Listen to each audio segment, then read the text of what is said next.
Hello সবাইকে, কেমন আছো সবাই? ইতি তোমার ইন্দিরা পুরনো একটি নতুন ব্লগে সবাইকে অনেক অনেক শুভেচ্ছা জানাই। আশা করি সবাই খুব ভালো আছো, আমিও ভালোই আছি।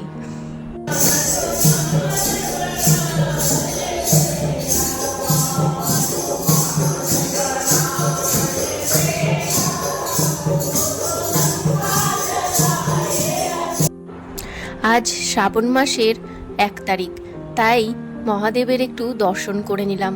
তোমরা তো জানোই আমাদের ফ্ল্যাট থেকে নিচে নামতেই একটা মন্দির রয়েছে। সেটা বজরংবলীর মন্দিরও বলা যেতে পারে, মহাদেবের মন্দিরও বলা যেতে পারে, আবার গণেশ ঠাকুরেরও মন্দির, মানে সমস্ত ঠাকুর ওখানে এক জায়গায় রয়েছেন। যাই হোক, যেহেতু আজকে 1 তারিখ শ্রাবণ মাসের, তাই ভাবলাম একটু দর্শন করে নিই। আর রোজই সন্ধেবেলায় ওখানে নাম গান হয়। যাই হোক, চলো, এখন আমি আর সায়ন্ত চলে এসেছি স্টেশন বাজারে। আমাদের একটু বাজার করার আছে। আর প্রথমেই এসে দাঁড়ালো সায়ন্ত মুস্কানে। আমরা স্টেশন বাজারের এখানেই মুস্কান বলে যে ফোনের দোকানটা রয়েছে, অ্যাকচুয়ালি ফোন কভারের দোকান। তো বিভিন্ন ভ্যারাইটিস ফোন কভার, এখানে বিভিন্ন রকমের জিনিস এখানে পাওয়া যায়, ফোনের অ্যাক্সেসরিজ সমস্ত কিছু পাওয়া যায়। তো এখানেই আমরা আসি। যতবার যা কিনি ফোনের জন্য দরকার, স্ক্রিন গার্ড লাগানোর জন্য বলো, ফোন কভারের জন্য বলো, যে কোনো কিছু, সমস্ত কিছু ফোনের অ্যাক্সেসরিজ এখানে আমরা সব কিছু এখান থেকেই নিই। খুব ভালো লাগে।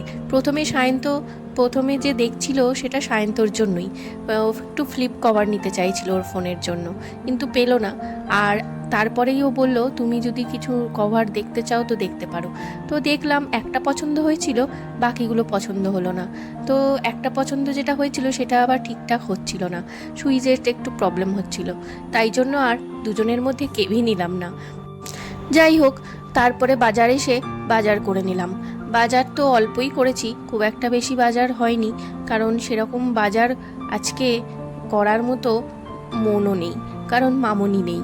রান্নাবান্না কে অত ভালো মন্দ করবে, তো ওই জন্য সেরকম কিছু বাজার করিনি, অল্প কিছু বাজার নিয়েছি। বাজারে কিন্তু ভ্যারাইটিস ছিল, আজকে বাজার একদম ভরপুর, কেননা বৃষ্টিটা 2 দিন একটু কম রয়েছে।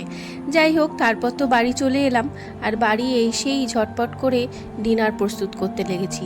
ওই একটু চিকেন এনে রেখেছিল সায়ন্ত 2 দিন আগে, সেই চিকেনটা আজকে কিছুটা ছিল, সায়ন্ত বললো একটু চিলি চিকেন বানাতে। তো ব্যাস, তারপর আবার কি শুরু করে দিলাম চিলি চিকেন বানাতে। প্রথমেই ওই ডিম দিয়ে, একটু ময়দা দিয়ে, কর্নফ্লাওয়ার দিয়ে, স্বাদ মতো লবণ, সয়া সস সব কিছু দিয়ে, আদা রসুন বাটা সমস্ত কিছু দিয়ে চিকেনটাকে ম্যারিনেট করে নিয়ে রেখে দিয়েছিলাম। আর তারপরেই সব কিছু কেটে কুটে নিলাম, ক্যাপসিকাম আর একটু পেঁয়াজ আর রসুন কুচি। আর তো তেলের মধ্যে রসুন কুচি দিয়ে, ফ্লেভারটা রসুন কুচি দিলে খুব ভালো হয়। তারপরে ক্যাপসিকাম আর পেঁয়াজটা দিয়ে একটু নেড়ে চেড়ে নিচ্ছি, খুব বেশি ভাজবো না, এগুলো বেশি ভাজলে আবার খুব একটা ভালো লাগে না। তো যাই হোক, তারপরে একটু সয়া সস, টমেটোর সস, একটু গোলমরিচ আর একটু কয়েকটা কারি পাতা দিয়ে দিলাম, বেশ ভালো লাগে ফ্লেভারটা। ও, প্রথমে তো বলতে ভুলেই গেছি, চিকেনটা ভেজেছি, যেটা সব থেকে বড় কাজ চিলি চিকেনের। বাকি তো কোনো কাজ সেরকম নেই, খুব বেশি খাটাখাটনি হয় না, শুধু চিকেনটা ম্যারিনেট করে যা রেখে দিয়ে একটু ভাজতেই হয়, সময় লাগে। তো তারপরে একটু আমি দিয়ে দিলাম কাশ্মীরি লাল লঙ্কার গুঁড়ো, যাতে একটু কালারটা ভালো আসে। তো তারপরে এই যে চিকেন ভাজাগুলো সব দিয়ে দিলাম, এরপরে আস্তে আস্তে নেড়ে চেড়ে নিই। এই যে খুব সুন্দর করে আমি একদম নেড়ে নিয়েছি, একসাথে করে নিয়েছি খুব সুন্দর করে।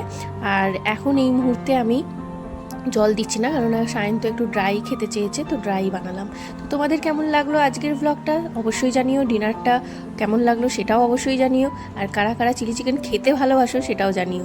তাহলে ভালো থেকো, সুস্থ থেকো, দেখা হবে আবারও পরের ব্লগে।